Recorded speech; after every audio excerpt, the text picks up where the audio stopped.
गेल्या विधानसभा निवडणुकीत भाजपचे युवा नेते विवेक कोल्हे यांना थांबवण्यात भाजपला यश आलं।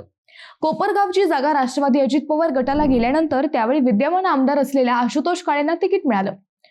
भाजपनं कोल्हेंची मनधरणी केली आणि त्यानंतर कोल्हे शांत झाले। अगोदर मुख्यमंत्री देवेंद्र फडणवीस यांनी स्नेहलता कोल्हे यांच्यासोबत चर्चा केली। त्यानंतर महाराष्ट्राचे प्रभारी भूपेंद्र यादव यांच्यासोबतही कोल्हे कुटुंबाची चर्चा झाली।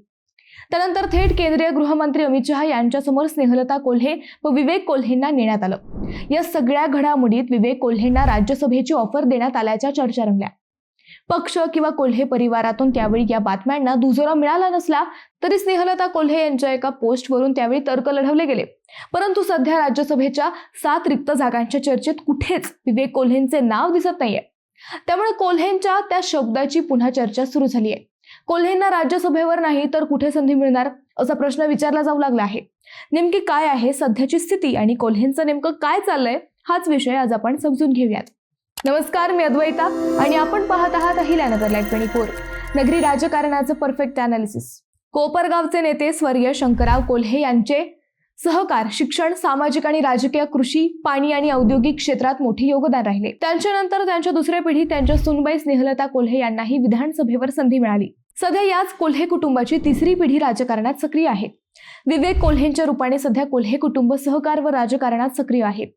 गेल्या विधानसभा निवडणुकीवेळी विवेक कोल्हे हे भाजपकडून उमेदवारीसाठी आग्रही होते, परंतु महायुतीच्या जागा वाटपात ही जागा स्टँडिंग आमदार असलेल्या राष्ट्रवादीला मिळाली। आशुतोष काळे यांना महायुतीकडून तिकीट मिळाले। त्यानंतर विवेक कोल्हे हे बंडखोरी करतील अशा चर्चा सुरू झाल्या, परंतु मुख्यमंत्री देवेंद्र फडणवीस यांनी यशस्वी मध्यस्थी करत ते बंड शमवले। फडणवीसांसह मंत्री बावनकुळे, महाराष्ट्राचे प्रभारी भूपेंद्र यादव, केंद्रीय मंत्री अमित शहा या सर्वांसमोर कोल्हे कुटुंबाची त्यावेळी चर्चा झाली होती। कोल्हेंचे बंड शमल्यानंतर कोल्हेंना राज्यसभेचा शब्द दिल्याच्या बातम्या त्यावेळी आल्या होत्या, परंतु आतापर्यंत कोल्हेंना ना कुठल्या महामंडळावर घेतले गेले ना त्यांचे नाव राज्यसभेसाठी चर्चेत राहिले। आगामी राज्यसभा निवडणुकीच्या पार्श्वभूमीवर सध्या भाजपच्या गोटात उमेदवारांची नावे निश्चित करण्यासाठी खलबतं सुरू झाली आहेत। महाराष्ट्रातील राज्यसभेच्या 7 जागांसाठी येत्या 16 मार्चला निवडणूक होत आहे। या निवडणुकीसाठी उमेदवारी अर्ज भरण्यासाठी आता फक्त 5 दिवस शिल्लक आहेत। या पार्श्वभूमीवर भाजपच्या गोटात 4 उमेदवारांची नावे निश्चित करण्यासाठी खल सुरू आहे। गेल्या मंगळवारी रात्री मुख्यमंत्री देवेंद्र फडणवीस यांच्या निवासस्थानी भाजपच्या कोर कमिटीची महत्त्वाची बैठक पार पडली। या बैठकीत सुरुवातीला भाजपकडून 4 ते 5 नावांवर शिक्कामोर्तब केल्याचे सांगितले गेले।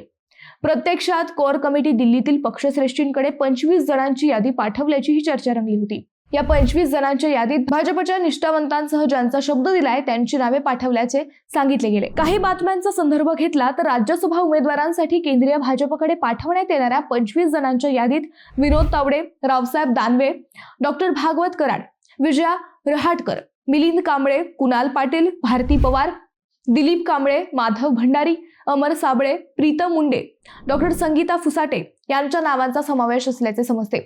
भाजपसोबत असणारे रिपाईचे सर्वेसर्वा रामदास आठवले यांच्या राज्यसभेचा कार्यकाळ संपत आहे, त्यामुळे भाजपकडून त्यांना राज्यसभेवर पाठवले जाऊ शकते। त्यापूर्वीच 3 दिवस आधी पक्षाचे प्रदेशाध्यक्ष रवींद्र चव्हाण यांनी भारतीय जनता पक्षाच्या नव्या कार्यकारिणीची घोषणा केली आहे।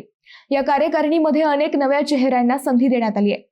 माजी खासदार व भाजपचे अहिल्यानगरचे फायर ब्रँड नेते सुजय विखे पाटील यांची थेट प्रदेश उपाध्यक्षपदी वर्णी लागली आहे। भाजपने त्यांच्यावर मोठी जबाबदारी सोपवली आहे। याशिवाय भाजपच्या या कार्यकारिणीत अनेक धक्कादायक नावेही दिसून आली आहेत, परंतु या कार्यकारिणीतही विवेक कोल्हेंना संधी मिळाली नाही। आता राज्यसभेच्या 25 जणांच्या नावांच्या चर्चेतही कुठेच विवेक कोल्हेंचं नाव दिसत नाहीये। जिल्हांतर्गत पालकमंत्री विखेंसोबत असणारा सुप्त संघर्ष विवेक कोल्हेंना नडतोय का अशा चर्चाही आता सुरू झाल्या आहेत। मित्रांनो, तुम्हाला हा विषय कसा वाटला हे आम्हाला कमेंट करून नक्की कळवा। शिवाय व्हिडिओ आवडला असेल तर चॅनलला सबस्क्राईब करून व्हिडिओला लाईक करायला विसरू नका। पुन्हा भेटू नव्या विषयावर, तोपर्यंत धन्यवाद।